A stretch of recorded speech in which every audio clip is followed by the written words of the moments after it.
Robin comes, bob, bob, bobbing, when the red, red robin comes, bob, bob, bobbing, when the red, red robin comes, bob, bob, bobbing along.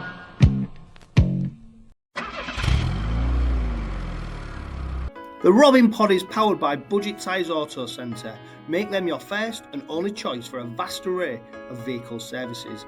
They are reputable East Hull-based car specialists and dedicated to providing quality services at reasonable prices. And don't forget, they are trusted by the players, club officials and supporters of Hull Kingston Rovers. Find them at 146 Leeds Road and ask them about the exclusive discount they offer Hull KR Rovers Forever members.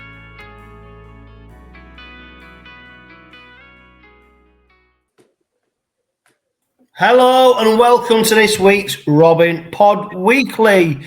And we go into the derby game on the back of a defeat to the Wigan Warriors.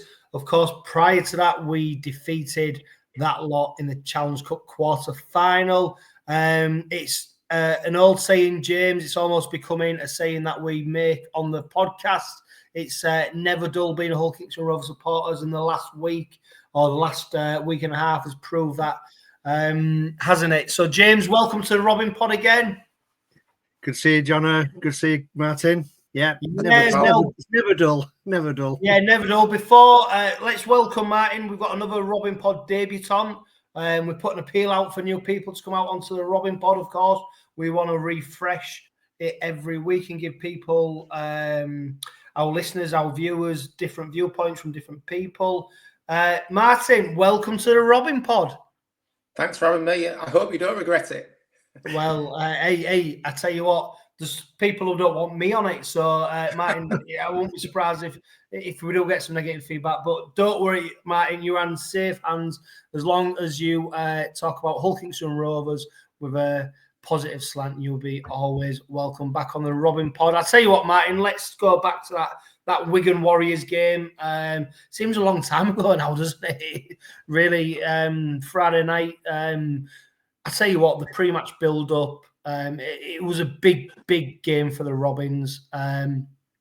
We saw, obviously, the pulling out all the stops of the club in terms of putting Tom Davies out there performing. We had the DJ set. It was primed for a great night of rugby league. And to be fair, take away the result, it was a big night of rugby league in East Hull. Yeah, it was. I got that feeling when I was there about an hour before.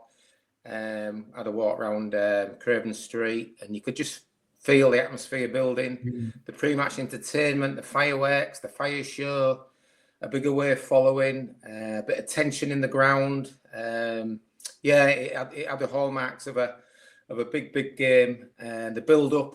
I was just in the part of the East Stand where Brian Carney did his intro at the beginning of Sky Sports.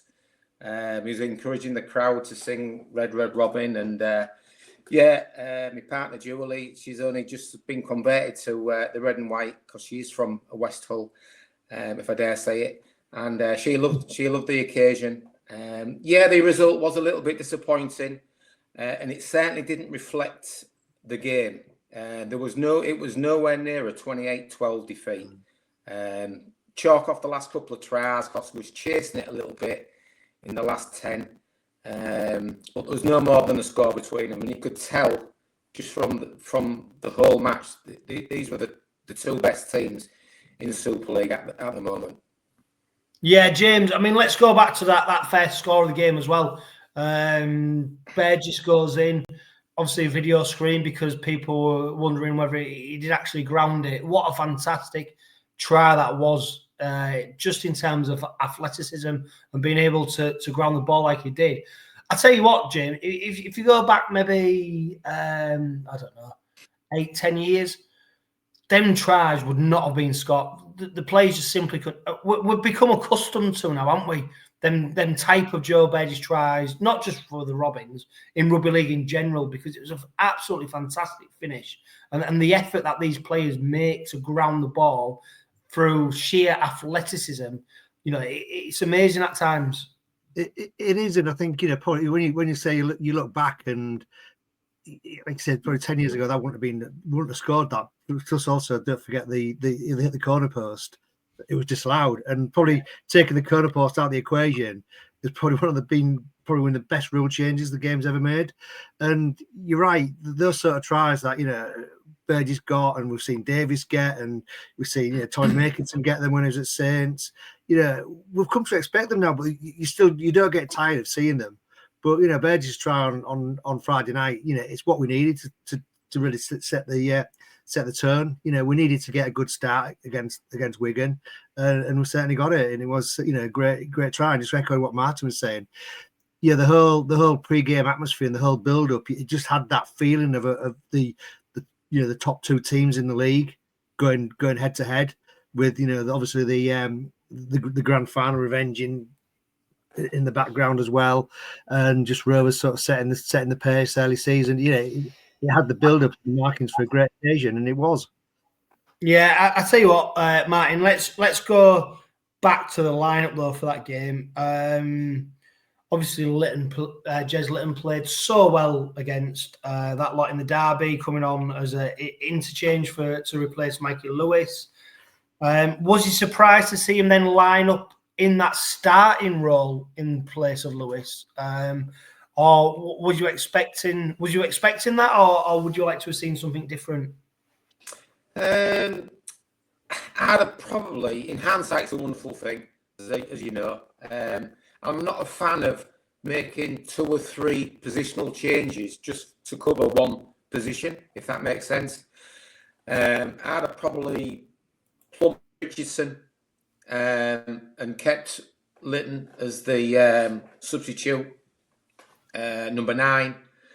And the other tricky decision was Morg or Broadbent. He wanted to keep Broadbent involved, so he went for put him on the bench and brought Morg in, because he usually goes with four forwards on the bench. But in defence of Broadbent, he has deserved his place in the side.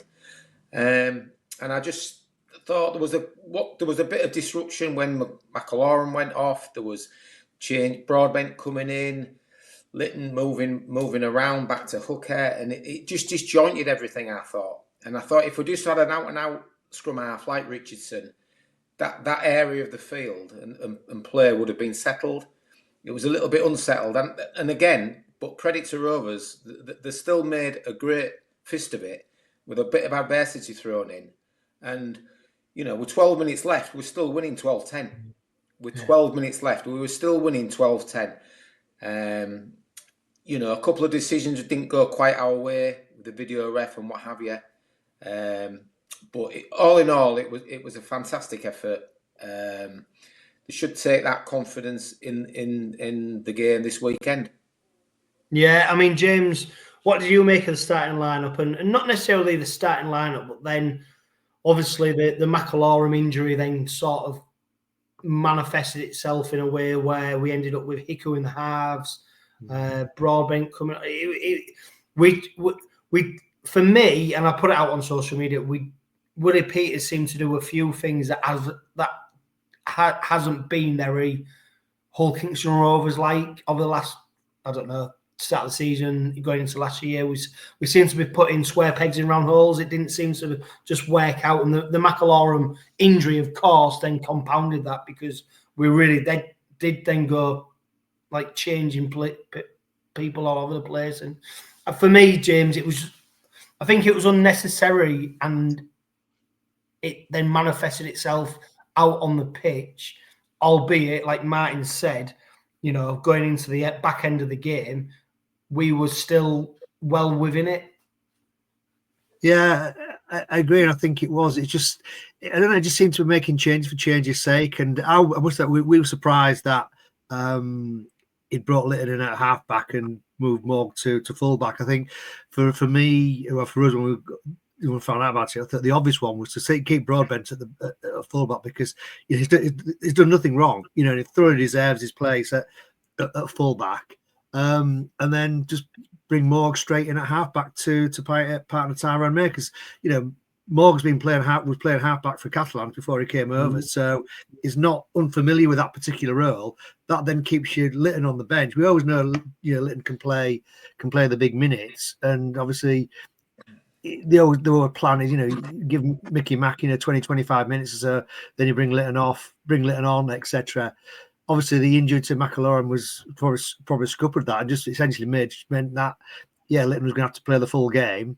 And then, moving Hiku to stand off again, probably an odd one when you've got Morg who could bring straight into halfback and put Broadbent off the bench into fullback and causing the least disruption. So it was a funny one, but hopefully it'll just be one of those things. But you're right, we were in it for so long, and don't forget they'd had a week off. And the previous week they'd played Salford, so you could argue they probably had 2 weeks, 2 weeks off. Yeah, definitely. And the fact that we were able to still be going toe to toe with them, with well into the last quarter, and it was just, I think, just ran out of gas at the end. Probably just simple as that, and just started to fall off tackles, etc. The odd bounce the ball. I mean, that when 𝗫𝗲𝗄𝗏 try, essentially they were trying to, it was scoreboard pressure that.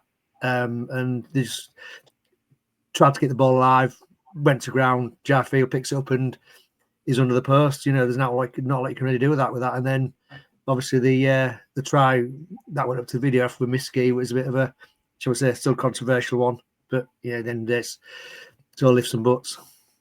Yeah, and to be fair, Martin, like we said, the Robins half-time 12-6 up. They looked good value for it, didn't they? They really did look good value for that lead at half-time. The dominated field position.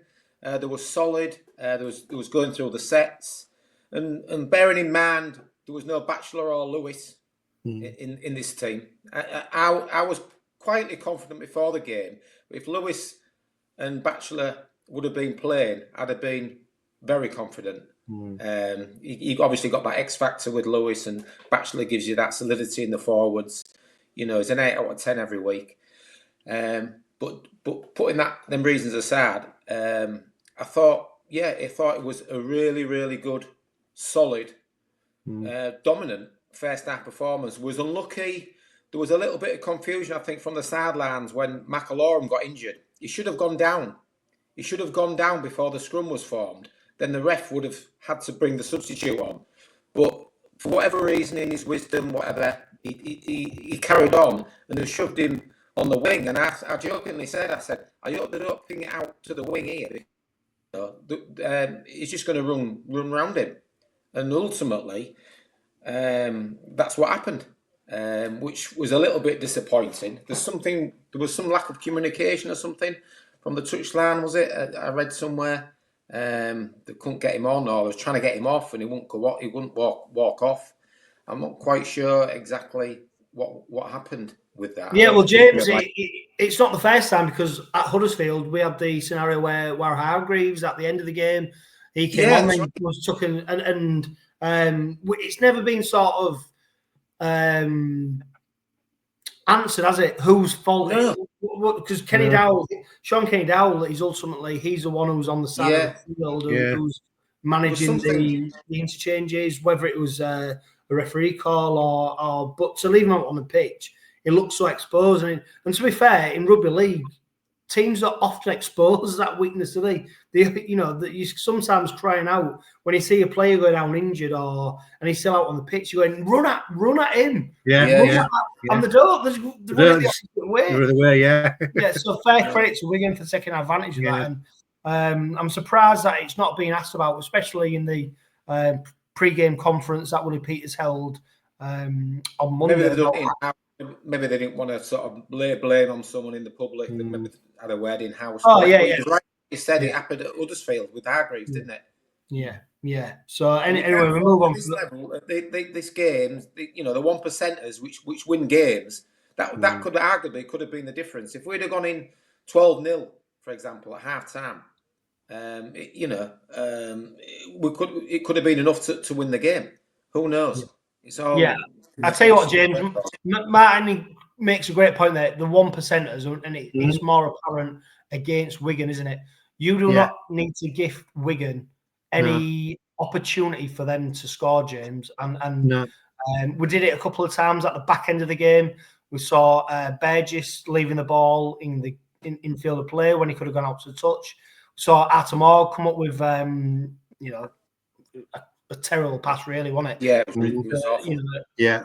So and that was, for me, James, that Wigan game on Friday night. We did a lot of things that were very 𝗀𝗂𝗀𝗀𝗀 Rovers like. We just came up with some plays that, and it seems to be when we come, Wigan are like our kryptonite at the moment. Yeah. Whenever we come against them, we seem to just come up with some daft plays, whether that's off field, on field, and ultimately it's something that needs addressing. I don't know how we address it, because you're only playing the team that you know on a match day, and you're facing them, and how you react to them. But I hope it don't start becoming a psychological thing that whenever we play a Wigan, that a fear factor creeps in, because ultimately, come the back end of the season, it is most likely, barring the Challenge Cup final, we are going to be playing Wigan in the big games.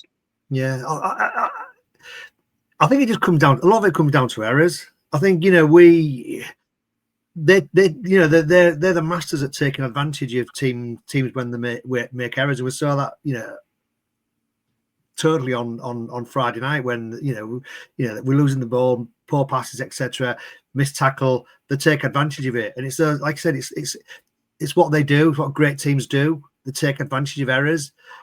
We are getting there, but it still, again, just shows you where that benchmark needs to be.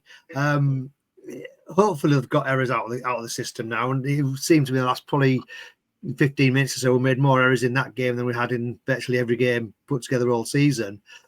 But I just put that down to fatigue.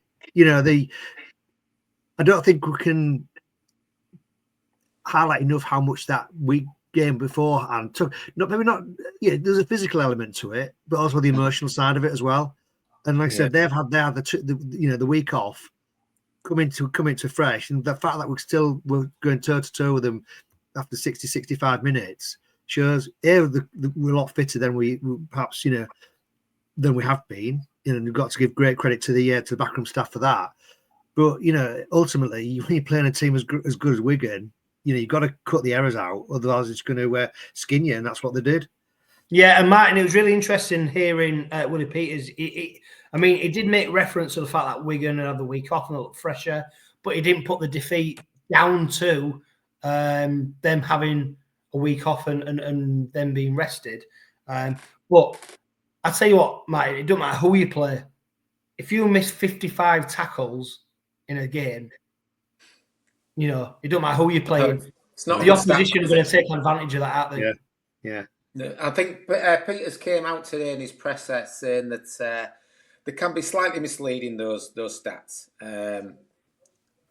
You know, like for instance, if you want to go for a big hit and they ricochet off you and someone gets them straight away, that's classed as a missed tackle.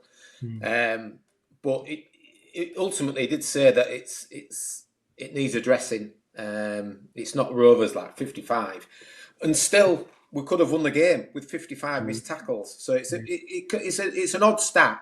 It's quite misleading. You think, God, you know, they can't tackle for toffee if they're missing 55. It doesn't quite work like that.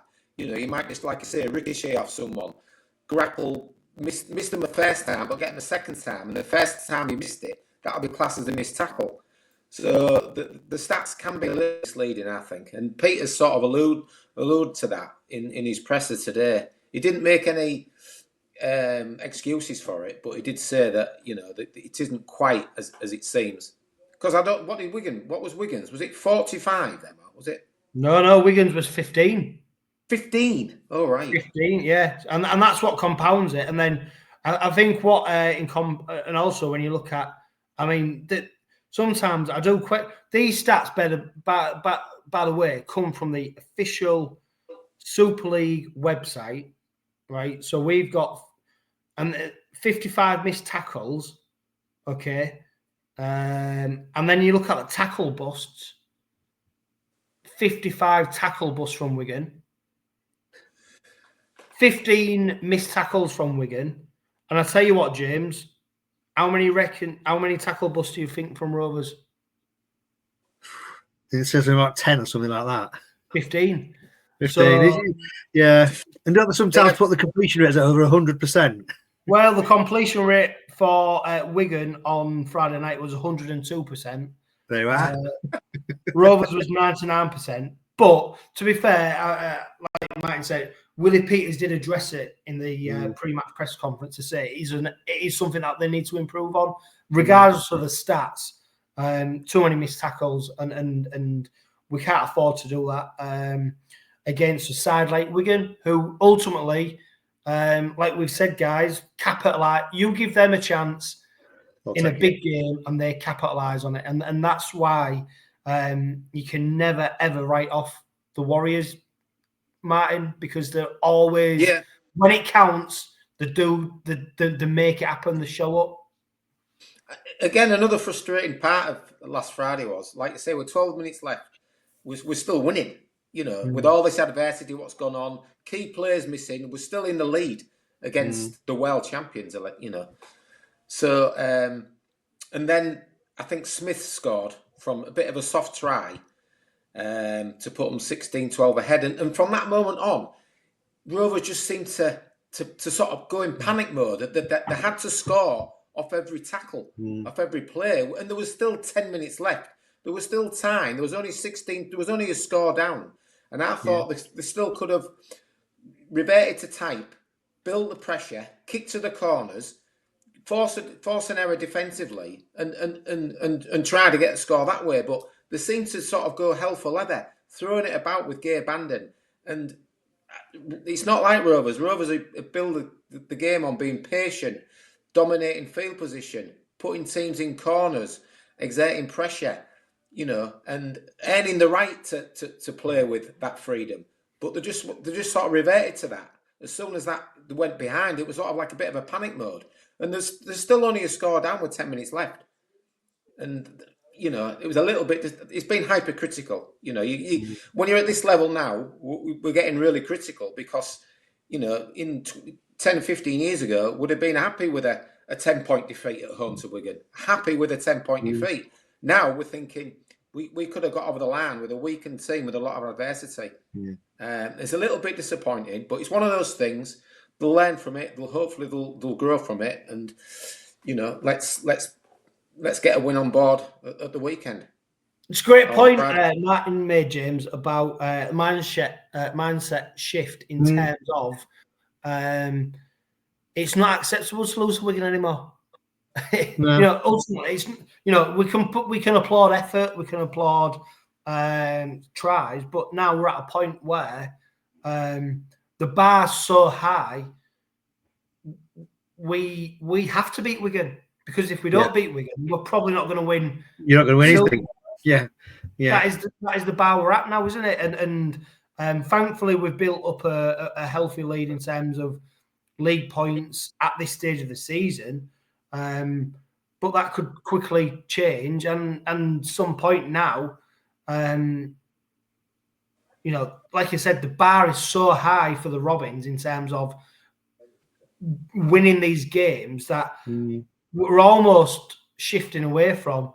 Yeah, but we put great effort in and we troubled them, and it's at some point we need to we have to beat Wigan. I genuinely believe that we have to beat, for the rest of this season, there'll be 2 games against Wigan that we have to win, and if we don't win them 2 games, we will not lift silverware at any point this season, barring the Challenge Cup. Because that's obviously they're out now. So it's tough now, isn't it? It's really really tough. Which is it's that 1%. Is that the small margins we're at now? You know, we're going to be in so many more close games, and the winning games against Wigan are going to be close. That those, as Mike said, those 1%ers that can make the difference, and that one error that can lose you a game. But you know, it's we've set that bar high now, and that's where we need to be aspiring to it. And then we're going to just seem to be slightly above it, but you know, that's where we need to be targeted above them. Martin, look, if you look at the side that Willie Peters put out, There was some great performance. So came away with a man of the match in terms of the sponsors. We saw, for me, Martin, I mean, we've probably mentioned it already, just two teams going toe-to-toe, like battering each other. We saw when Patrick Maygo came on, what a unit he is, and we seem to counter that. And we saw, I tell you what, we saw something we hadn't seen from Dean Hadley for a long time when he went up against Nsembe, and then we saw them two having a little cuddle, didn't we? Put down to, but for Wigan, they know that when they play the Robins, they're in for a big game, and it was. But if you take a step back from being a Rover supporter and you just looked at the spectacle of it being a game of rugby league, it was elite level rugby league where it was two really good teams just going hammer on tongue at each other. Oh, without a doubt. Yeah. I was saying to my partner, I said, she'd only just sort of come over to the. He said, why this game is. Why these two are the best teams in Super League at the moment. She said, "Oh God, it's brutal, and it's brutal." I said, "Yeah, because these are two of the best teams in Super League at the moment. They're quite a distance from the rest of the pack, and it's just like you say. I feel that if we'd have had the full team out, no injuries, full strength, I think would have won. I think we would have won." Hopefully we will be like that when we play them at their spot later in the year and maybe at the end of the season. We just need a bit of luck. We didn't quite get the luck and the bounce of the ball. You need everything to go against you. Every single 50-50, no injuries, no sin bins, no nothing. You need everything to go against you and play the almost perfect game to get over the line. And we are close. We're very, very, very close. That team, that Wigan team, would have beaten any other team in the division. The Warringtons, the St Helens, they'd have beaten any other team. And like I've said it a number of times tonight, was 10 minutes away from winning. Was winning with 10 minutes left, 12 minutes left. So it just shows you how close we are. A couple of my mates who are from the dark side, they're saying, "Oh, you're getting ahead of yourself. You think you can win this. You think you can win that," and they can't stand the fact that I'm saying, "Look, we're at this level now. Unfortunately, you're not. You aspire to be, but you're not, and they don't like it. But that's just fact. That is just fact, and that's where we are at the minute. And it was frustrating, but let's put it down as lessons learned, and let's move on." Yeah. Of course, right. Let's put that game to bed because there's still a humongous amount of stuff for us to talk about on this week's Robin Pod Weekly, which I'm sure watchers and viewers and listeners are keen to hear about. But before we talk about what's to come, let's take a step back in history because we welcome Steve Till for Robins Revisited.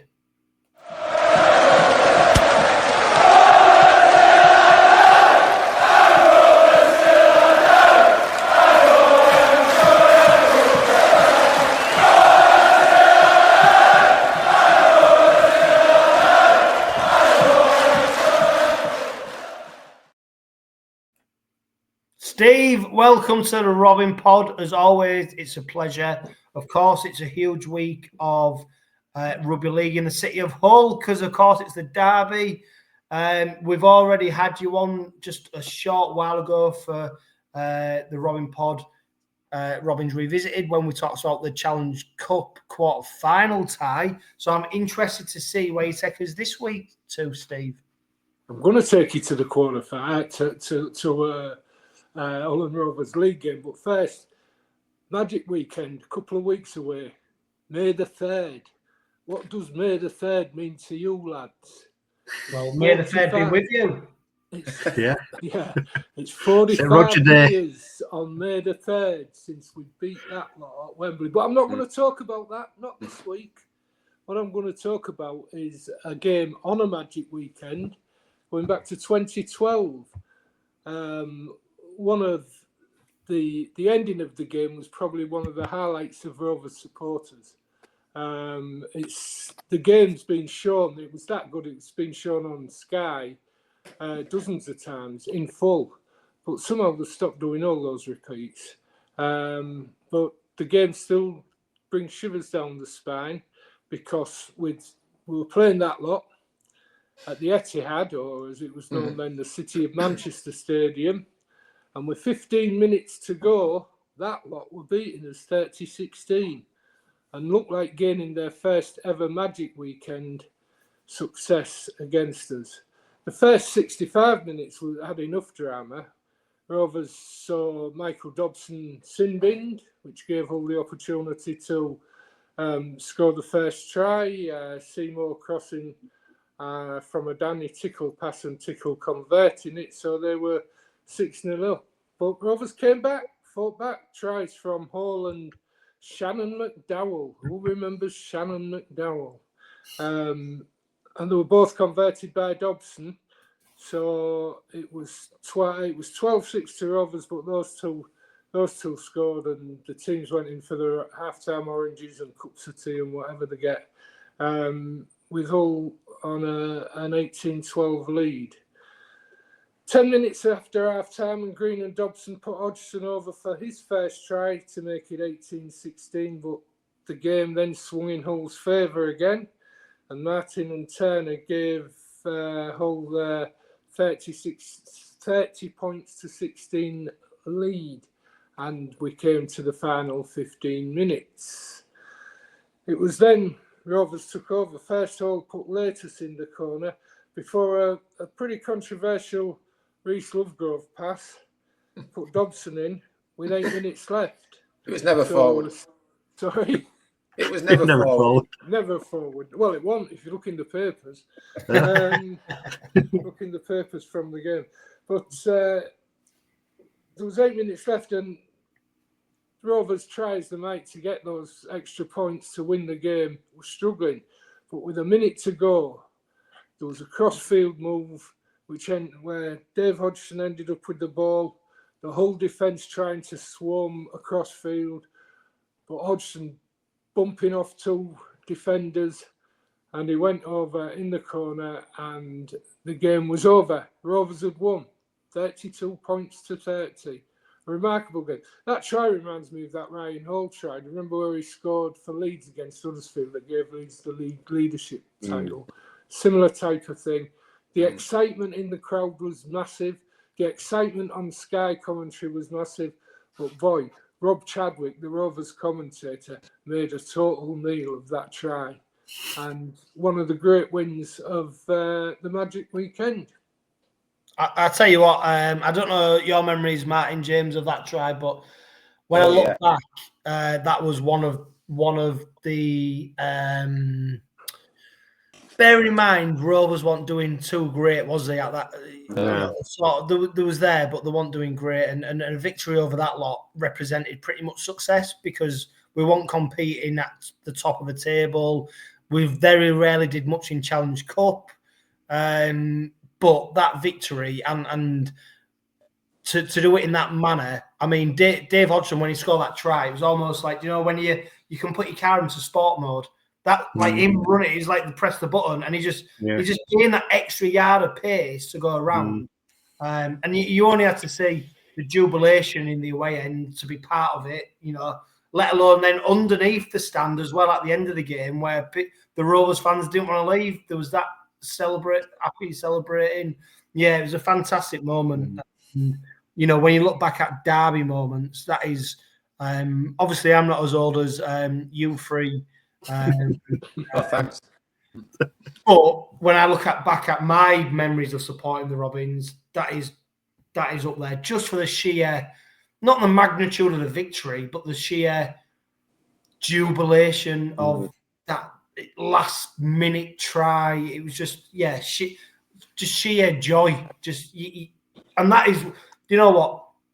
Let alone supporting Rovers, when you talk about liking sport, if you could bottle them moments and sell it, you'd be a billionaire, wouldn't you? Because you can't. It is just them moments of just sheer disbelief that it actually happened. And it's a great memory, Steve, that you brought up there. And Yeah, I'm sure a lot of people listening to the Robin Pod and watching this now will have been there and seen it and felt it. And the sad thing is, it was just a league game. Yeah. Yeah. Yeah.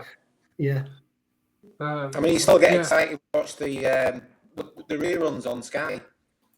When it's rerun dozens of times, and you still watch it and you think, wow, it's fantastic. You know exactly the ending, obviously. Yeah. Still want to watch it again because of the feeling it gives you. Well, the thing that got me in that was, you look at the build-up that Shannon McDonald did, that tip onto Wellham, that went on to then to Hodgson. I mean, that was just sublime, and that was what created it. I think just created that space that allowed Hodgson to ultimately score. It was just a great piece of play from McDonald.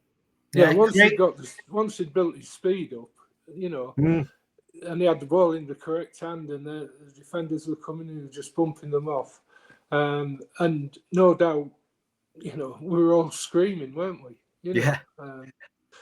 And the disbelief when he knocked the last one off, and you thought, well, he's going to score here and we're going to win. But like I say, May the 3rd this year, Magic Weekend. Well, hopefully we've got a game. Hopefully Salford are still around. Hopefully we have, yeah. Is it Salford? Is it Salford? Yeah, Salford, Yeah. There aren't many sporting moments. I do remember a lot of great sporting moments because I've been there and I've seen them. And that's one of the great rugby league sporting moments that I've seen. But those that live in the memory, you can reminisce over them, and so the people, Hodge is still with Rovers, and no doubt people still mention that try. And I wonder how many tries he scored like it, because we didn't take a lot of notice of him in his Wigan and Salford days, and in the same way, but has he ever scored a try like it? I don't know. Yeah. And Craig Sandercock, whatever happened to him? That was his first ever. That's Derby good, wasn't it? Yeah.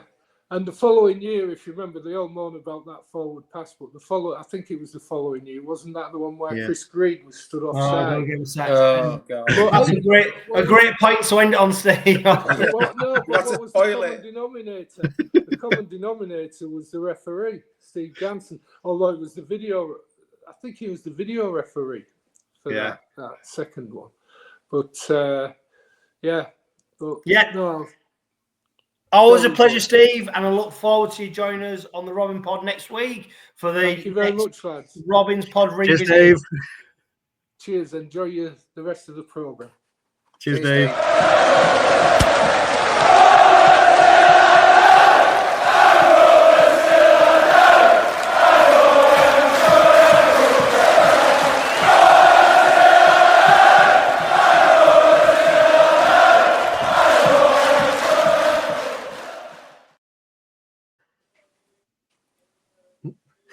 Right, it's great to have you back on the Robin Pod. It's been a while since you've been on, and you're talking to us about another interesting venture that you're involved in. You're one of the people behind Rugby League United support recently created. Tell us about why it was created. Obviously, there's been a lot of discontent around the sport recently, obviously at all levels, really, and not only at all levels, at all arms of the sport, the women's game, wheelchair as well. There's things happening behind the scenes constantly in all levels, and we believe that the fans have not had a voice anymore. They've lost a voice. They've had it taken away from them. Little things like it sounds daft, just like ticket prices are one thing, and it just escalates to what's happening now with the RFL and how they've recruited, shall we say, from within. And no one gets to say, and all this talk about people getting let go and getting rid of Catalan and Toulouse, and what did the fans think? We pay to watch this product, we pay to be entertained, and we're not going to say. And we believe now that the fans need to have their say now, and it's been far too long, and we think it's about time now. Yeah, because I think obviously people are on social media, Bri. You know, it's on social media. It's an opportunity to voice your opinion, but no one seems to listen. You know, that it's people voicing their opinions, suggesting things, you know, letting frustration out. It's not all negative as well. It's about celebrating the game that we all love and wanting to make a difference. And this is an opportunity now, isn't it, for supporters to join something which will hopefully give us a voice at the top table of rugby league in this country, in the Northern Hemisphere. Because, like you said, Bright, we don't have that voice, do we? And it's such a shame. I think it's now time for us to be heard. And that's it. And the main thing about this is it's not just a Super League thing. This is for everyone. This for every fan out there. We want to unite everyone. You know, don't get me wrong. Everyone's not agree on everything. That's the way of the world. But the majority of people think the same thing about this sport. We seem to be going. We believe as fans we're not going in the right direction. You know, there's a lot of fans who've turned away this season with things like Salford happening. You know, things that are happening at Castleford. People have turned away because there's nothing happening. They don't feel connected to the club anymore. And this is what we want. We want to get that connection back, and we want to be able to have our voices heard. And when I say our voices, I don't mean mine, don't mean yours. Do you know? I mean, as a community, we need to stand up and say, listen, this isn't right. We know this isn't right. We know that this should not be the path we're going down. We want a voice. We want to be able to say what we believe is right. And you know what? 9 times out of 10. Most fans are right on what they say. I know people can say things on social media and they can be passionate and be under the influence of adrenaline, shall we say, after games or about certain things. But when it comes to big issues, the majority of people are right, and we need that voice back. We really do. We just want to unite everyone. We want our voices heard. Yeah, definitely. And to be fair, I think there's measures that can be put in place which are not massive things to do. So, for example, Kingston Rovers, of course, you're on the Robin Pod, Bri. We have a supporters committee, which is then chaired by the club CEO, key club officials. That committee is made up of people who represent certain sections of the supporter base. So whether it's you're in a stand, whether you're an out-of-town supporter. And then as supporters, we have the opportunity to feed into them people our questions, our opinions, anything that we might want putting forward. And then the club take that on board and do something with it. And then they challenge the committee as well to go back to supporters to get opinions. Now, why can't the RFL have that in terms of every club being represented by somebody who is then able to channel the opinions and ideas of that support base from that club into the RFL? There's nothing there, is there, at the moment? No, there's not. And you know what? That's a perfect way of looking at it. It's like I'll use, like, I live in West Yorkshire. I'm close to 𝗬𝗎𝗏𝗏. I'll let you know what 𝗬𝗎𝗏. They have the Amber Ribbon Club. Amber Ribbon are amazing. The sports association, basically, and they have a fund which then they basically go and give to the club, and they can bring a player in, and they sponsor the player, and they help the club that way. But then did they have a seat on the board? Did they have a say on? Do you know what I mean? Little things that affect the fans. Then, you know what I mean? They're putting their heart and soul into this. They're bringing players in, like most clubs that I know. Other clubs have, like, I'll just use Huddersfield. Huddersfield have the Supporters Association. That Bartley have things. Other clubs have it, but then they get a say.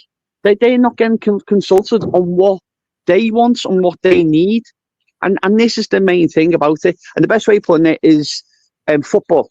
Football have a similar thing to this, but the Football Players Association, they have a member from every club who then has the issues of the players that the players have.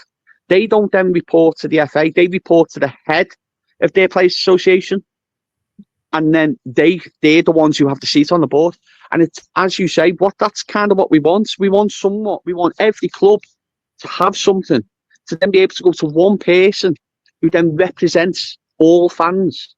on that board and pass on their what they want and what they need. Yeah, and there's two massive groups of people who are massively underrepresented in rugby league, and they're the ones who add to the spectacle of the game and make the game what it is. That's the players. The players don't have a united voice, and it's the supporters. Nope. And it's an opportunity. How many times have we heard about players wanting to have more of a voice within the game? You only have to look at the Salford situation to see what's going on with some of their players and the challenges that they're facing. And it's the same for supporters now, isn't it? How can people find out more, Brian, about Rugby League United, and how can they get involved with it? So at the moment, we are on most social media. I think we're on Blue Sky, Instagram and X at the moment. We also have a website, which is 𝗲𝘃𝗀𝗃𝗀𝗀.co.uk. You can sign up to become a member there. We are planning a lot of things coming in the future. Obviously, we're brand new at the moment. We just need as much support as we can at the moment. All of our social media, I say on Blue Sky, Instagram and X, is 𝗲𝘃𝗀𝗃𝗀𝗴𝗲𝗀. Make it easy for everyone to get in touch. And we want everyone's voice. We want everyone's opinion. We want to share everything. Anything that's a bugbear and what you want. We are in the process of speaking the Football Association supporters club. We're in the process of talking to them because they're massive. They helped with the I think it was the European Super League thing that the football had.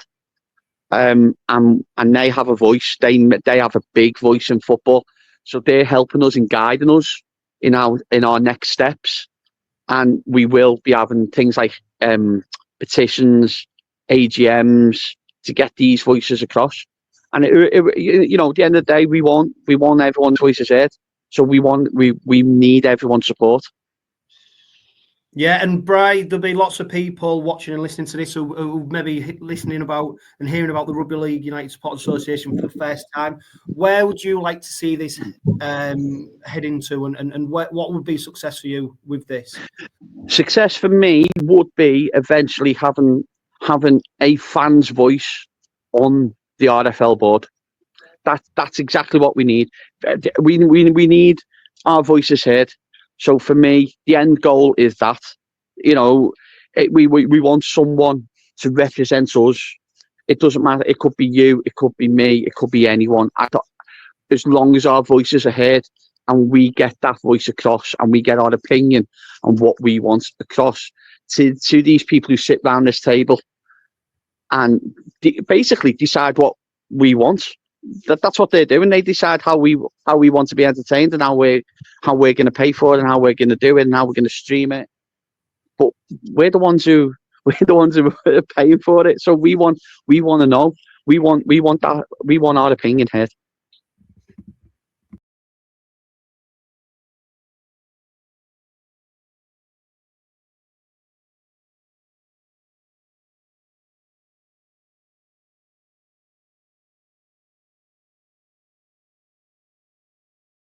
Apologies for people who've been listening to Brian there and going straight from Steve Till into that. A bit of a mix-up in terms of crossing over. But two really interesting people. Brian doing great things with the Rugby League United, and I urge you to seek them out and join them, because the more people who join them, the greater opportunity we do to have a voice at the top table of rugby league, which I think supporters are missing out on right now. Of course, great memories of Magic Weekend and the victory over that lot. And of course, we cannot do the Robin Pod this week without talking about that huge game on Friday.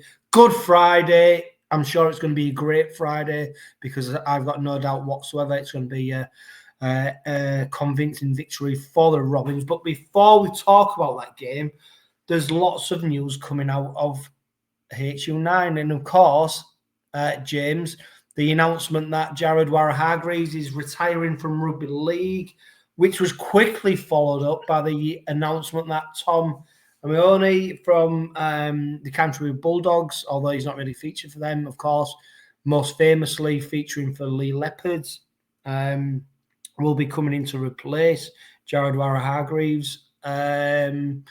big news. What do you make of it, James? I suppose Hargreaves, like Willie Peters said, he deserves the opportunity to bow out when he decides. It does, and you got to say, what an absolute stellar career the guy's had. I mean, reading some of the tributes from, the likes of the Roosters, etc., that about him, and you're thinking, yeah, he's been a great player. And, to be honest, was really expecting him to be here any longer than 1 year. I think for me, what Hargreaves was brought in to do, and I think what he's certainly been doing is that winning mentality. It's an aspect that's been developing over time with the club, but to bring in somebody like him who's been there, done it, got the T-shirt, got the scars to prove it, and everything that Willie Peters has said about what he's brought to the club in the background, just really reinforces what an asset he's been to the club coming, since he's joined. It's just bringing that winning mentality, and I think we're a bit worried when wondering how the defence was going to go this season, but the fact that Waera-Hargreaves and Mickey McIlorum have come in, and that when they've been on the field for those opening 20-25 minutes or so, we've just looked impregnable, and it's that sort of thing that you need to set a base to go forward. So you're right, it's great that he can go out on his terms, but then bringing in someone like Tom Amone as a replacement, I mean, goodness me, what a great sign. I mean, when it was first published that it was potentially, the club was potentially interested, I thought, no, it's not going to happen. He's going to go to Warrington. He's going to go to 𝗬𝗂𝗧. He's going to go back to Leigh. Never in my mind did I think he'd end up at Rovers, but absolutely delighted he signed. And the way they've done it as well, he comes over, plays at Castleford. He brings his family over. His family has settled into the area. We know how important that is for players coming over. So when he starts pre-season with Rovers in November, his family's going to be settled. He's living in Hull. He's not having to travel and move house again, and he can get straight in and have a stellar season next season and beyond. Yeah, great acumen. And when you Martin, when you look at Waera-Hargreaves and what he's contributed to Robin so far, people thought he was going to be a penalty machine. He was going to be, you'd see him off the pitch more than you would see him on it because he'd be suspended. He's come in and he's. I think the funny thing is, a lot of opposition supporters expected him to just sort of bulldoze his way through every single defence, and the fact that he hasn't means that he's now past it. He's no good. He's here on holiday, and I think it's really interesting to see how opposition supporters have commented on him, because it probably shows you how much he was feared in terms of what he does do. And Willie Peters talks about him so fondly and highly in terms of not just what he does on the pitch, what he's done around it and around the club. But no doubt, Martin, no matter what you do off the pitch, Willie Peters is a hard taskmaster. If you're not doing it on the pitch, you're out. So I think we underestimate actually what he's actually doing for the side at the moment. Yeah, definitely. He does all the ugly stuff well, and a lot of the ugly stuff is not noticeable to the layman. He attracts defenders. He takes some stopping. One thing I've noticed is how quick he can get to his feet to play the ball. For such a big guy, he gets up in a blink of an eye, and that second quicker than other people gives the half back and the attack that extra second to get the go forward going. He's disappointed a lot of people for not being either sin-binned or sent off, which everyone was worried. Myself was a little bit thinking, oh God, what's he going to be like? But anyway, he's knuckled down, is adhered to the rules, and he's been solid. He's been reliable. He's played big minutes. He hasn't been injured. He's got good go forward. Like I say, he attracts defenders. And going back to the beginning of the season, when he told Peters before he was going to Amsterdam that this is going to be his last season, he didn't have to do that. He could have left it till a month before the end of the season. So at least time to get a replacement on board. No one knew that, and it's only come out now that they've got Tom Amone, which you said, James, is a great signing. But yeah, I hope he can go out on a good note. be it the Challenge Cup or the Grand Final or the league leaders or all three. It'll be great. If we can send him on his way with a winner's medal of some description, it'll be job done. Well done. Thank you very much. Happy retirement. Yeah, and I tell you what, James, what was really interesting about when Willie Peters commented about, I think he was asked, wouldn't it be great to send, put a ribbon round Hargreaves' career by gifting him silverware and the team, and Peters said, well, it's not just about Hargreaves, it's about me delivering silverware for the club or and the supporters. And I think that is the mentality that that we need that mentality of, one player is part of that side, and we want to do the best for them. But there's a bigger goal. It's more important than just one player, and you sometimes you hear these little snippets and that go into like the psyche of the team around Willie Peters and the club, and how we've evolved is amazing, really, isn't it? In terms of that psyche change. Yeah, it's just that togetherness, and you can just see that in every game. And just going back to Waera-Hargreaves, I think you can clearly tell that he's bought into what the club is, the culture of the club, and wants to enhance that. And Willie Peters was talking that those words you said, I think last week, about how much he's enjoyed it, how much his family's enjoying it, how he'd suggest it to anybody in NRL to come over and actually do it, because it's a completely different experience. It's a life experience for him and his family, and it just brought it home to me how much he's been, he has bought into it after the Challenge Cup quarter final, when he was just sat in the North Stand with his kids and just lapping it up. And it was, you could tell he was at ease. He's thoroughly enjoyed it. He didn't want to leave the pitch. He just wanted to enjoy it with the Rovers fans, with his family. And, that's the type of mentality we've needed, and we've got it. And you're right. It's not just about Waera-Hargreaves. It's about, the likes of Minchella. It's about all of them bringing that ethos of that club togetherness, and that's going to help you can see that in the success that we're having. Yeah, I'll tell you what, we're already running late. I can see this going on for much longer than I thought it was going to do, because we're going to talk about the derby yet, Martin, which is on our horizon. Of course, we defeated that lot in the Challenge Cup quarter final. I think the scoreline probably flattered them when you look at it in the end, in terms of the dominance, and that was without Michael Lewis. Of course, Jess Litton came on and replaced Mikey and put in a man of the match performance, which he was fully deserving of. What are you making of the derby? Because there's some people in some sections of the city who may look at a defeat to Wigan and the fact that they are second place in the league going, I tell you what, Rovers, they're there to be had. And I don't buy into that. What do you reckon?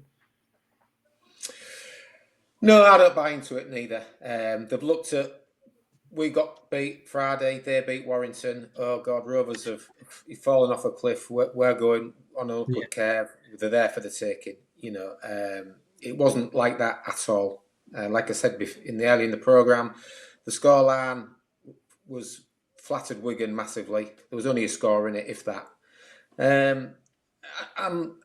I'm nervous, but not as nervous as I was for the cup quarter final. There was a lot more involved on that. Obviously, lose and that's it. So I'm still a little bit nervous, but I'm more confident. Hopefully, Lewis will be fit. Batchelor's back, and I just hope we revert to type and have a build pressure, complete. Don't have a frenetic first 20 minutes like last time. Kick them to the corners. Aggressive defence. Just be patient.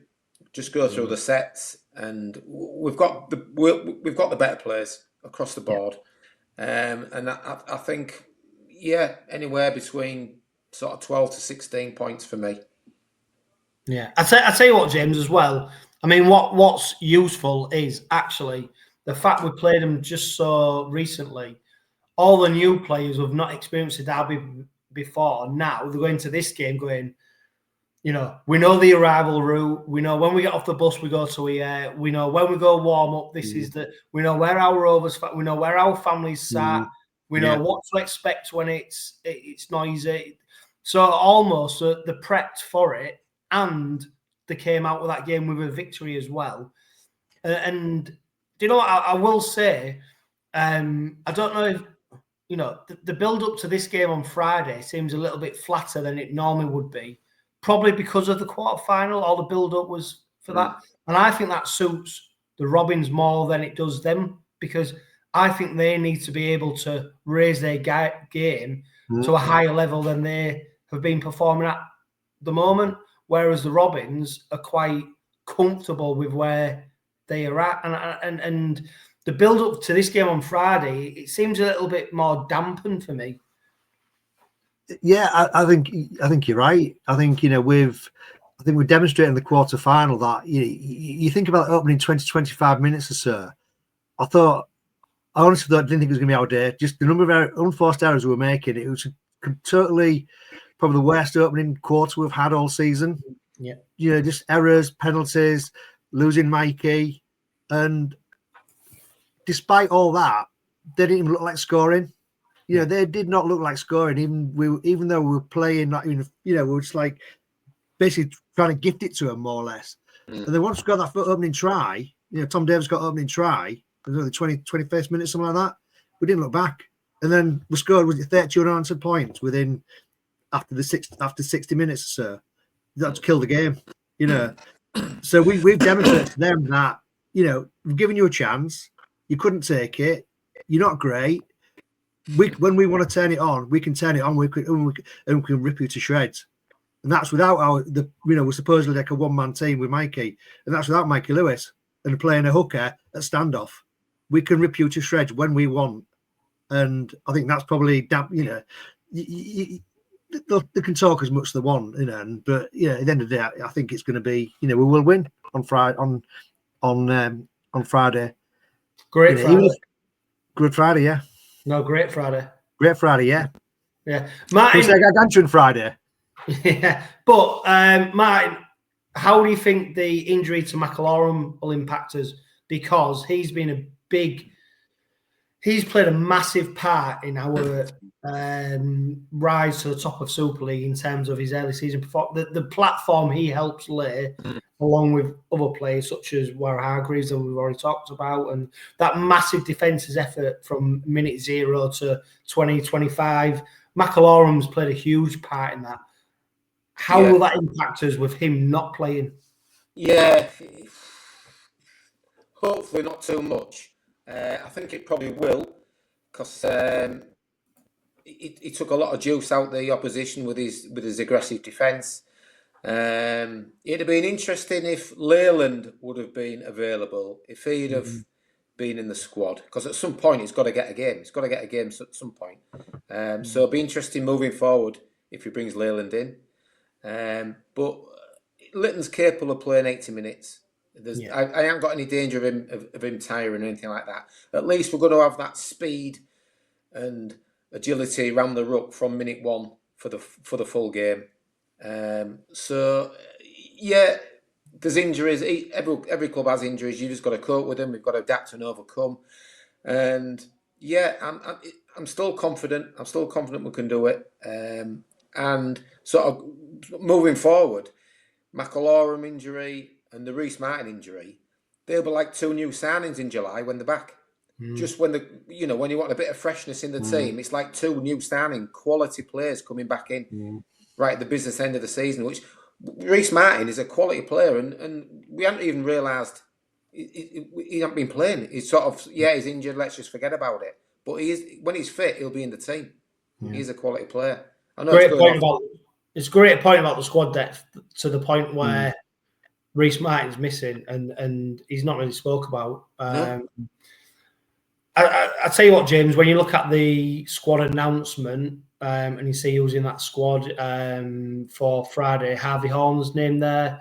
Of course, we've seen Ewubedoro go on loan to Bradford. He's going to play Good Friday against Halifax. Then we've seen Richardson named in the lineup. when you look at the side, it points towards Mikey Lewis being fit, because he's probably, I know Broadbent's played for Castle for that hooker, but Mikey Lewis is the only one really where you look at it who could spell Lytton if needed in the hooker role. There's not, I don't think there's a clear, because you can't rely on Lytton going 80 minutes without having a backup at some point. So it's going to be interesting, but I really hope to see Mikey Lewis play, because he's been, obviously, you know, he loves the derby. He loves playing on that stage. He loves socking it to him. He loves standing in front of that south stand after scoring a try. So I hope we see him out there. The squad, for me, now that Batch is back, you know, you can pretty much pick the team. And I think Batch coming back, James, is a huge bonus for the Robins, because he's so pivotal. He's part of the leadership group that Willie Peters talks about. He's such a pivotal player for Rovers. Yeah, he is, and I think, you know, it was interesting that he was in the squad for for Wigan, but obviously didn't make the final 17. I think that's probably wise, because on the basis that, you know, it may not have been 100%. So why risk him in one game, and then the risk that if he gets injured again, it keeps him out for a lot longer. Bringing Batch in, I think it's going to add a lot more defensive solidity, and also probably means Tanganoa goes back on as the interchange, where I think that's where he's best at, coming on, just as, you know, after the first half hour or so, coming on, and when, you know, some of their forwards are starting to tire, you bring in Tanganoa. I mean, I thought it was outstanding on Friday night, you know, for the whole game, but he just seems to go to another level when he comes on in the second half. But, you know, Batch is just, you know what you're going to get with Batch. You know, and he's going to give you that defensive solidity that will perhaps going to slightly miss from with McIlroy not being in there. But yeah, you look at that squad and you're thinking that is still a hell of a squad. That is a hell of a squad. It's going to take some team to beat that, and you know, the team we're playing on Friday, I do not think at that level. No, and I'll tell you what, Martin. You know, I hate doing it, but you've got to give them credit to a certain point. You know, they've done well to arrest the form of last season, rejuvenate themselves, and then come back and be where they are in the league. But the fact that they're playing two centres at second row, that is surely something we've got to exploit. The fact that we've got James Batchelor coming back, you know, we've got tried and tested players in them positions. If we can't exploit the fact that they've got Zach Hardacre and Chamberlain, who you know, Chamberlain has been average, Hardacre at the twilight of his career. We can't exploit them playing out of position. You know, we've got to be on them, because I think that is the route to victory. Exploit them in them positions. Yeah, without a doubt. If we can keep their pack, basically, it's virtually a one-man pack with Herman Esse. There's no one, they've got no other go forward apart from that guy. If they can keep him wrapped up, keep the offloads to a minimum, yeah, we should be dominating. We should be dominating the forwards, without a doubt. Ironically, though, I think there's quite a bit of pressure on that lot, because they'll be going in there, and the fans will be fully expecting them to do a number on us after what they've done, beating Warrington away, so on and so forth. So, ironically, the pressure's more on them to win than it is on us, with the expectation from the crowd and so on. So whether they can handle that, I mean, Rovers have played in a lot of big games now. They're getting used to these big games, big occasions, big crowds. They've just got to, like you say, be patient, go through the sets, kick them in the corners, aggressive defence. They'll just wear them out, they'll just smother them, and then, you know, they'll earn the right to spin the ball out wide. And with the likes of Burgess and Davis and that, and it should be enough to get the 2 points. Yeah, I tell you what, James, it's a great point that Martin makes, because yeah, it is a big game. It's a derby, of course it is. It's bragging rights. It's 2 points. It's about going to work on Monday and seeing your work colleagues and saying we've done you. It's about seeing your family and going, yeah, you're not, you know, good but not quite good enough. All that kind of stuff. But I'll tell you what, the derbies over recent years. And like I said, it's such a different feeling. I'm supremely confident that we are going to beat them. And not only just beat them, put points past them. And maybe that's yeah. Don't get me wrong; they've got a good spine now, but it's not a tried and tested spine. I think if you nullify Caesar, you know, you pretty much you've got a chance, because after that their attacking flair sort of dies down. You know, and the quarter-final game, there was such a build-up on them about what they're going to bring to the table, and the scoreline. We talked about the Wigan game. Yeah, scoreline flattered them. I think the scoreline flattered that lot, because yeah, on paper it looks a closer game than what it actually was. And you look at when Rovers scored the points, and I just think, James, if we get that 20-minute spell, if we play like we know we can, and we cut out them errors that we made in the quarterfinals, you know, I'm excited to see what comes from this side, because I really think they're going to put them to the sword. Yeah, I agree. I think if we play with the intensity that we opened against Wigan and take it to them on that sort of level, we'll win. Because I don't think they've got anybody who can compete with us. Cut out Caesar, which we did in the quarter-final, and he's basically like anonymous. And then you think the only player who's really going to threaten you is 𝘂𝗃𝗃𝗃, and he scored a try obviously in the quarter-final, but other than that, it was wrapped up.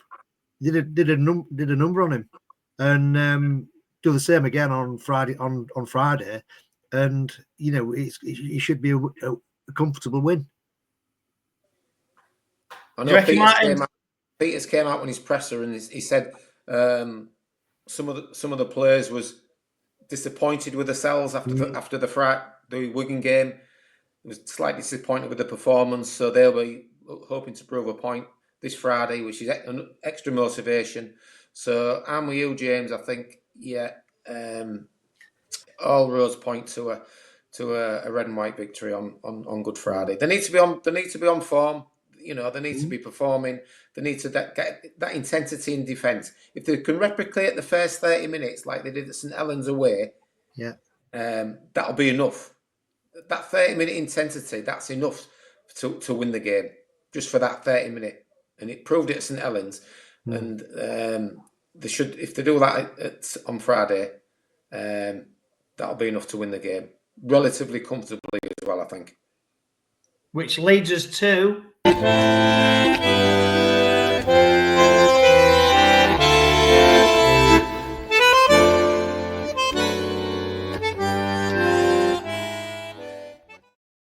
it's question time, which means that we, of course, every week invite questions across social media, supporters of Hull Kingston Rovers, and everything from the wacky to the weirdness, anything you may want answering, we will field. Normally they're quite straight. The Spirit of Rugby League over on X, he says, if Tyrone May goes, who else from the NRL, apart from Schneider, would you go for as a half? I know Reynolds has been mentioned, but he's always injured. We're not at the point yet, are we, James, where it's like pick and mix? We can literally just pick whoever we want to go for. The fact that we're talking about Reynolds and Schneider in the same conversation. Yeah, it's. I mean, for me, I think I agree with that point about Reynolds. I think he's been a great player, but he just seems to be injured a lot. And for me, if we do going to get another half back from the NRL, then for me, we should be trying to get Schneider back. Yeah, and I tell you what, Martin, it pretty much sounds like May's going, because I know Peter's alluded to the fact that it's not confirmed, but this club will not sit around waiting for some player to make a decision on where they're going. So the cogs are in motion for someone coming in, I think. Lakin and Peters, they'll be beavering away as we speak. There'll be something there ready to be announced, I think, if May don't come up with a decision anytime soon. What my question is it his brother plays, is it West Tigers they're at? West Tigers, yeah. So is it a given that West Tigers want to sign Tyrone May then? Well, it's the issue. Obviously, Tyrone May is out of contract. He's not with a club, so he's an easy signing for the Tigers to make. Because Because they've just released their standoff, haven't they? Or they're releasing the young standoff at West. I forgot his They've name. dropped him. Well, They've dropped him, haven't they? We've got another question here which might tie this in, and I'm sure it's not you, James, but it's from Grumpy Ass on X, who's a follower. With Galvin being dropped, dropped to reserve grade, no doubt moving sooner than later. The Dogs being vocal, of course, Canterbury, and Cleary coming out in Galvin's defence today. Do we see a Snyder return? Of course, that's a Robin. And of course, as we record this, there was news down under about Mikey Lewis being linked to the Tigers. Both Lewis and Reynolds have been linked to the Tigers. Odds on Reynolds for a year, then Mikey maybe. I mean, there's lots of moving parts in this, but I'm surprised by it. Well, we're not surprised, are we, Martin, that at some point Lewis will be linked with a move. That is a really man of steel. He's fronted up so far this season. No doubt when the Ashes take place, Mikey Lewis, unless he's injured, will be at the forefront of Sean Wayne's mind in terms of him playing. And as soon as, if he has a good Ashes, his price goes boom, boom, boom through the roof. I said something similar to my dad that if Lewis plays and he plays well for, because they're going to be watching that series down under, and if he has a good series, if he's not already on the radar, he certainly will be at the forefront of everyone's radar. Because everyone's saying that they signed the wrong Lewis with Lewis Dodd, aren't they? Because you can't get a game for love of the money, and Lewis Dodd. Yeah, exactly. Yeah. So I hope not. I hope he's just had a baby son. He might want to be, is he a bit of a family man, a home bird, stay around, and Rovers have the money now with the power board and everything what's going on at the club. We're in a position now to offer players good contracts to stay. That'd be the ideal solution all round. But on the flip side of that, I wouldn't blame him if he wants to test himself over there. You can't stop the kid from having a go. But nothing will happen until after 2028 anyway, I don't think, because that's when he's under contract till. So, watch your space. Yeah, Ollie KI over on XE says, given the hooky situation, would you give Horn a spot on the bench, bearing in mind he's in the 21-man squad? Wigan Saints and them lot have shown the benefits of trusting in the youth and playing people out of position, has bitten us in the past. I mean, Horn, it's not really his position anyway, and I think we've seen from Peters, he's blooding players into the 21-man squad to give him a taste. And we saw it with Booth, didn't we? Recalled from he went into the 21. So realistically, these players have got no chance of featuring in the first team squad, but he wants to give them the opportunity to feel part of the first team. Of course, they'll go through the captain's run. They'll be part of the build-up. They'll see what it takes to be a first team player. So I think it's smart move from Willie Peters and probably Jason Everton involved in that in terms of the academy to give these players an opportunity just to see what it feels like and tastes like.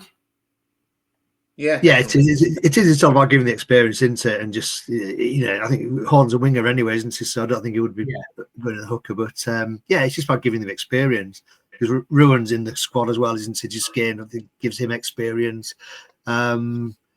It's going to stand him in good stead going forward. Just like I said, just to sort of see what that whole process of going into the first team squad and preparing and playing prepared to play in a big game, what you need to do. We're getting advice from all the senior squad members as well. So going to be a great learning experience for him. Yeah, Regan Andrews over on Facebook, he says, reckon maybe it's one loss. Brackets still performing fairly well, and people already losing their heads a bit, ?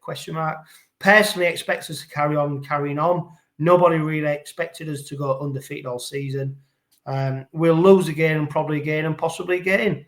After that, before the fat lady sings, it doesn't mean the wheels will fall off. And I think we've already spoke about, haven't we, Martin? Yeah, we lost to Wigan, but you've got to take a step back and probably put that the result into perspective over the course of what we've done so far. Yeah. I mean, if you'd have said before the season start, you'd have been. Is it six from 7 we've got? Yeah. 7 games. Is it 6 from 7? Top of the league. 12 points. Yeah, you'd have beaten your hand off. You'd have beaten your hand off with that. So yeah, just let's do the business on Good Friday and carry on. Yeah, this is definitely, James. This is a great one, and I've got an opinion on this. Should Hickel play in the halves again? I'm saying no, and that's from Stan Wilson on Facebook. Nope. Yeah, I just think think he was outstanding last week. He was outstanding at centres, and then they moved into off half, and he's not as effective. No. He's still good. I just think he nullifies any attacking threat, and I think he gets moved there to strengthen us in that edge position or that middle position for his defensive. But what you gain from him doing that, you lose from where he's best at, which is centre. And for me, Hiku is not a half. I think we saw it against Wakefield. He added nothing in attack. He went. We was playing like with one half back, weren't we? In reality, yeah. And yeah, it's not a position that I want to see him in there again. Len Beecroft against Wigan, he says it was too early to be dropping a goal. If you miss, you give away 7 tackles set. Not good against a side like Wigan. I don't know. It was right in half time. It was in the last few seconds before half time where they went for a drop, I think. Yeah, and I think it was a calculated drop goal, wasn't it? It was nowhere near it, was it? Yeah. I'd tell you what, big question, and it's an important one. Do you feel we as a club still lack composure in big games? At 6-0 and 12-6 when we was on top first half, we had plenty of good ball chances to knock over a drop goal to put more points on the board. We are one of the worst teams in the league for when we do attempt them at setting them up for them. So, yeah, composure. I'll tell you what, Martin, I'll start with you. Are we lacking composure? And James, you can answer the drop goal question. Well, in the key moments so far this year where we've had to go for a drop goal, we've iced it in the first game of the season against Cass. So it wasn't really in them moments drop goals. It was only because it was coming to half time. It was a drop goal to nothing really, because there was like the Hulter was virtually going as it left the boot. So it's difficult to criticise. Maybe later in the season when there's tight games, yeah, possibly, But the moment where we had to ice it this season, we did it against Castleford. So I can only go by that, really. Yeah, I think you need to decide when the right moment is. Like I say, that one just before half time was probably just wound the clock down that last 2 or 3 seconds. But I think as Harry Smith showed in the grand final, sometimes they do work. Robin Pod regular Scott Solway asks, is there a place in the squad for both Morg and Broadbent? As much as Willie loves Broady, can you carry him as a bench place just for the sake of accommodating him, even though he's versatile? Vice versa. I used to love vice versas. Do you remember them little chocolate and white? Yeah, you get them in vice versas. If Willie goes for Broadbent at full back, can you carry Morg as a bench player? Personally, I don't think you can have both in the 17 if everyone else is fit and they're in their rightful position. I mean, it's a conundrum, isn't it? Because of course we're going to the Derby game, and we're wondering whether Broadbent will be on the bench because of the Lytton hooker situation. Potentially, we don't know where Michael Lewis is, whether he's going to be playing. Morg, I don't know. Do we play both? I understand it's what Scott's saying, because it's a real difficult one, isn't it? In terms of the goal kicking as well, isn't it? I think goal kicking's a big one, and also what you say is, Martin, the fullback positions that they both play, when they play it a completely different way. Morg and Broadbent are completely different fullbacks, but they both bring James great versatility into the squad, don't they? So maybe I'm inclined to have them both in there. Plus, as well, you got to think while we're still in the cup, when Morg's cup tied, Broadbent's going to need that to keep keep his match fitness up. So, like I said on Friday night, it was a surprise when he dropped Brody to the bench and brought Morg in, and I think there's space for both of them. I think, like I said, Broadbent does give you that flexibility. I think as we're getting to harder grounds now, his pace is going to come into it a lot more. Against tiring forwards, and it's probably could be a benefit to bring in somebody fleet-footed off the bench to take advantage of the gaps that'll appear. Yeah, two more questions. Ian Dixon on Facebook, he says, and it probably follows on from what we've just discussed. Is loyalty Willie Peters' Achilles heel? The Wigan squad was so unbalanced and weakened. A case of too many.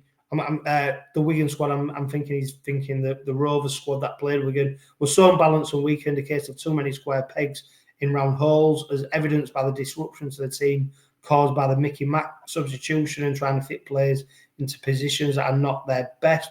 Surely, if we had to become a trophy-winning team, it's best players in their best positions. Martin, probably following on from what we've just discussed, isn't it? Yeah. I think we touched on that beginning of the show about all the different positions for one injury. Yeah, and you can't legislate for losing someone mid-game, and you've got to make quick decisions there and then as a coach. It is what it is. There's arguments for and against. Like you say, I think going back to the Broadbent, I think once everyone's fit and Reece Martin's back, he might struggle to get in the 17. It's because we're light on the forwards, so that they can bring him in. Hadley can play the 80, so you've still got the rotation of the other three forwards, and you've got Broadbent as a backup plan in case of any of the backs go down. Because a general rule of thumb is all coaches have 4 forward subs on the bench now, don't they? James, I'll leave you with this one very quickly. What are your thoughts on people leaving the game early? The Roger Millward stand was 3/3 empty with 8 minutes to go against Wigan, with a stream of people leaving for East Stand at the same time. For me, I wouldn't do it, and I understand it's personal choice, but what are your thoughts? I think it's personal choice, isn't it? I don't do it. I have done it in the past. I think the earliest left was about 10 minutes before the end at Wakefield once, but it's up to people's choice, in it. Sometimes you sort of suffer it because you've been through 70 minutes, 80 minutes of and you're thinking there's no point going earlier. Yes, I don't have a problem with it. Yeah. Well, what we would say is, gone are the days where you could park up on Preston Road, get in your car straight after kick-off and probably be home in 20 minutes. It is total gridlock. And I suppose, I don't know what the answer is, because if you go down, if you try to get through Greatfield and go home that way, gridlock. And if you go the other way, it's so now you don't get home till about 20 past 11. And that's if you're relatively close to the game, innit? And that's just leaving at normal time. The price of success. Exactly. Yeah. Well, I'll tell you what. I'll pay it because I don't mind. I'll tell you what, Martin. It's been an absolute pleasure to have you on the Robin Pod as a debutant. I look forward to welcoming you back on the Robin Pod as the season goes on. James as well. Martin. It's always a pleasure. We go into the game on Good Friday, hoping it's going to be a great Friday. I've got no worries whatsoever that it won't be. If you go into the game on Friday, make sure that you're loud and proud, as I'm sure that you will be, because that is the Hulkinson Rovers way. But for now, live, love, laugh and be happy. Singing a song when the red, red robin comes bobbing, when the red, red robin comes bobbing, when the red, red robin comes bobbing along.